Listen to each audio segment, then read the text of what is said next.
Bonjour à tout le monde ainsi qu'à la team Firmin Love. Vous voyez, il fait encore nuit, mais il est 8 h du matin, je pars travailler. Alors, je fais mes 100 pas, je marche tranquillement, tranquille. Ce matin, je veux vous parler de cette histoire. L'histoire un peu triste. Une femme qui s'appelle Valérie. Elle a fait connaissance du père de ses enfants depuis le Congo-Brazzaville, donc mon pays d'origine, jusqu'ici en France. En espérant que vous vous portez bien. Moi, de mon côté, ça va. Dieu fait grâce. Amen. Et oui, Dieu fait grâce. Il nous a réveillés ce matin. Nous, les chrétiens qui croyons en Dieu, nous pouvons que dire Amen, Amen. Alléluia, Alléluia. Amen. Je vous souhaite, excusez-moi, je vous souhaite une bonne journée. Pour ceux qui ne se sont pas encore abonnés, je vous invite à vous abonner, à liker, à partager, à commenter. S'il vous plaît, n'oubliez pas aussi d'appuyer sur la cloche de notification pour recevoir les vidéos que je mettrai en ligne. S'il vous plaît, merci. Pour ceux qui ne me connaissent pas, je suis la coach Firmin.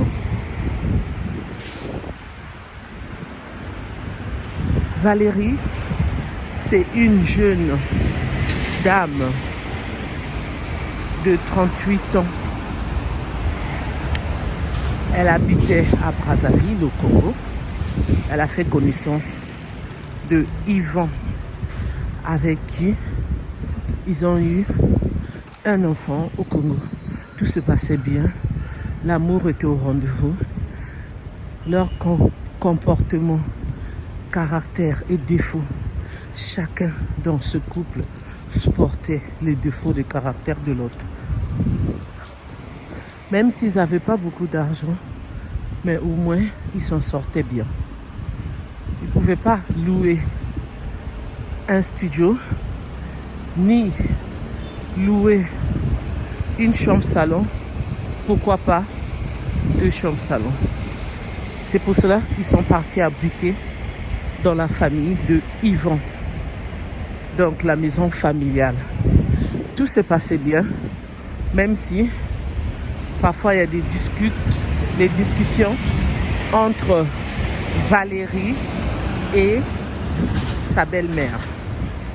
Mais après, ils vont essayer un peu de leur dire de se calmer, parce que là où la haine règne, c'est pas bon. La paix, l'amour, la joie doit être au rendez-vous. Désolée, il y a du bruit. Comme vous le voyez, je marche. Ça fait du bien de marcher. C'est bien pour la santé, hein. Et c'est comme ça que la paix régnait de temps en temps. Mais c'était pas facile pour Valérie. Et Yvan a décidé de voyager. Avant qu'il puisse décider de voyager pour rejoindre la France, ça n'allait presque plus avec Valérie. Là, c'était vraiment leur couple qui battait de l'aile. Ce n'était plus ni la belle-mère, mais c'était entre Yvan et Valérie. Et c'est comme ça que Valérie avait décidé de repartir dans sa maison familiale, chez ses parents, avec sa fille. Et après quelques mois, Yvan a cherché à rejoindre la France en passant par plusieurs pays comme le Mali, Dakar.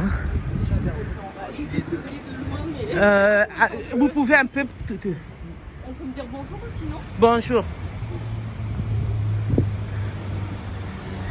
Désolée, j'ai peur des chiens.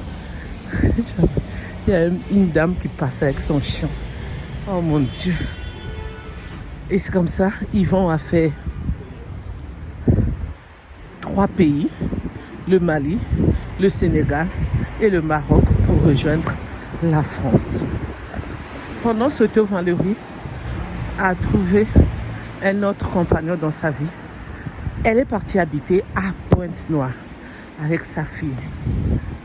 Et avec ce compagnon, ils ont eu un enfant, un garçon.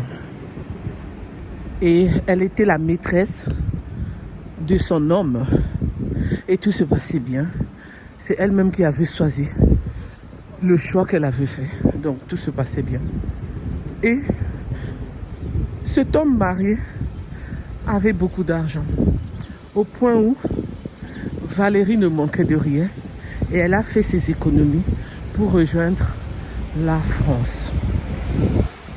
Arrivée en France, elle a laissé ses 2 enfants dans la maison familiale à Brazzaville.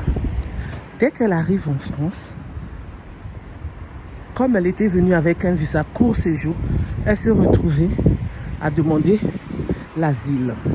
Et comme vous le savez, parfois vous avez la chance de l'avoir, parfois non. Moi, je ne suis pas passée par là.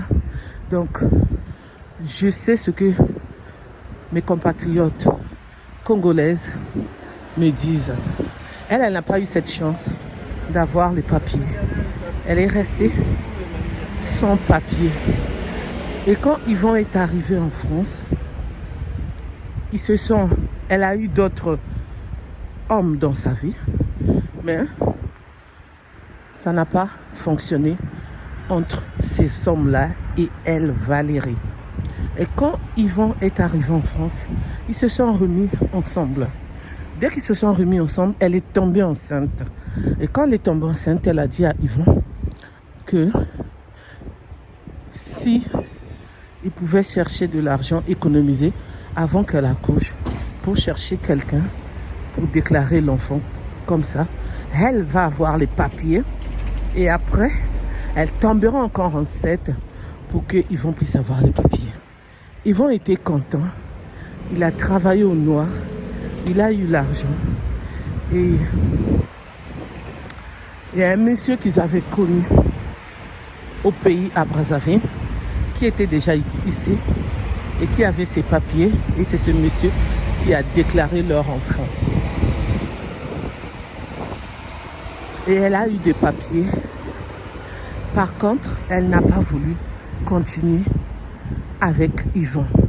Alors qu'elle avait promis à Yvon qu'elle allait rester avec Yvon jusqu'à ce qu'ils puissent se marier et faire venir leur fille. Et elle allait faire venir son fils. Yvon était triste, mais il s'est dit, ainsi va la vie. Qu'est-ce qu'il peut faire d'autre? Il ne peut rien faire.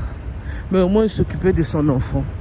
Il donnait l'argent à Valérie pour s'occuper de leur fille. Pendant ce temps, Valérie mettait l'argent de côté pour faire venir son fils. Et Yvon aussi mettait l'argent de côté pour faire venir leur fille. Et leur fille est arrivée de Brazzaville, Congo. Et Valérie a fait venir son fils aussi. Donc, elle s'est retrouvée avec ses 3 enfants. Pendant ce temps, Yvon continuait toujours à donner l'argent pour ses 2 filles, ici en France. Et Yvon, de son côté, a eu une femme. Jusqu'aujourd'hui, ils sont ensemble. Ça se passe très bien avec Solange. Et Solange a 2 enfants qu'elle a eu au pays, 2 garçons. Elle envoie l'argent pour subvenir à ces 2 enfants qui sont étudiants. Et elle est en train de tout faire pour que les enfants puissent venir en passant par Campus de France. Campus de France, c'est là où les étudiants quittent l'Afrique, les pays étrangers pour venir étudier ici en France ou à l'étranger. Et c'est Yvon qui a voulu partager son histoire avec nous, le monde entier, ainsi que la team Firmin Love Donc c'est pour cela, je vous ai partagé cette histoire ce matin. L'histoire des papiers, l'histoire des sans-papiers à l'étranger, c'est chaud. C'est chaud. Alors ça, c'est mon avis. Moi, la coach Firmine, je vous donne mon opinion. J'ai toujours dit ça dans mes vidéos précédentes que on n'est pas obligé de faire déclarer son enfant, que l'enfant puisse avoir le nom qui ne lui appartient pas. C'est-à-dire le nom d'une personne, vous payez pour que la maman puisse avoir des papiers. Et après, la maman va tomber encore enceinte pour que son compagnon puisse avoir des papiers. Franchement, moi, pour moi, ne me tenez pas à rigueur. Je dis ce que je pense. Vous aussi, vous allez écrire dans les commentaires ce que vous pensez. Moi, pour moi, je préfère que ça soit le père de l'enfant qui déclare l'enfant. Parce qu'on ne sait pas le nom que vous donnez à l'enfant. Vous ne savez pas si ce nom est bien ou pas. Qu'est-ce que ça va engendrer à la longue, le futur de l'enfant. C'est bien beau. La maman va avoir les papiers. Mais après, les conséquences de ce nom, est-ce que cette personne qui appartient, est-ce que la personne, excusez-moi, qui a accepté de déclarer l'enfant, est-ce que son caractère, son défaut, son passé, est-ce que son passé est clean ou pas? Vous ne savez pas. C'est pour cela, moi, je m'arrête sur ça. C'est pas la peine. C'est mieux que le père déclare l'enfant. Et au fur et à mesure que sa copine va tomber enceinte, il aura des papiers, même si ça va faire 3 ans, 4 ans, 5 ans. Maintenant, les gens qui travaillent au noir, les personnes sans papier qui travaillent au noir, la préfecture, excusez-moi, demande 1 an ou 2 ans. Ceux qui sont sur le territoire français, s'ils ont déjà travaillé. Donc, vous pouvez aussi aller travailler dans les entreprises qui recrutent, excusez-moi, les personnes qui sont sans papier. Ça existe, même s'ils ne sont pas encore nombreux. Ça existe puisque la préfecture est en train de réclamer pour voir si vous avez déjà travaillé en France. Donc, c'est pour cela. Essayez un peu de vous renseigner. Pour ceux qui n'ont pas encore ou qui ne le savent pas, renseignez-vous. Pour ceux qui sont déjà au courant, faites-le s'il vous plaît, pour que les enfants puissent porter votre nom. Au lieu que l'enfant se retrouve, on te demandait, papa, on te demandait, excusez-moi, papa, pourquoi je ne porte pas ton nom? Quelle explication vous allez donner à l'enfant? Même si à la longue, vous êtes obligé de dire la vérité, mais ça fait mal. L'enfant aura mal. Et souvent, il y a des enfants qui, à la longue, vont changer le nom pour avoir le nom de leur père. Mais après, s'ils ont déjà des diplômes, s'ils sont déjà habitués, parfois, ils ne le font pas. Et parfois, il y a des parents aussi qui disent aux enfants de ne pas le faire pour que la justice ne puisse pas être informée que le nom que l'enfant porte n'est pas le nom de son père biologique, géniteur. Merci de m'avoir écouté. Merci de m'avoir suivi. Je vous dis à bientôt pour une nouvelle vidéo. Pour ceux qui ne se sont pas encore abonnés, je vous invite à vous abonner, à liker, à partager, à commenter s'il vous plaît. N'oubliez pas aussi d'appuyer sur la cloche de notification pour recevoir les vidéos que je mettrai en ligne s'il vous plaît. Pour ceux qui ne me connaissent pas, je suis Firmine, je suis la coach Firmine. Je vous dis à bientôt pour une nouvelle vidéo. Bye bye.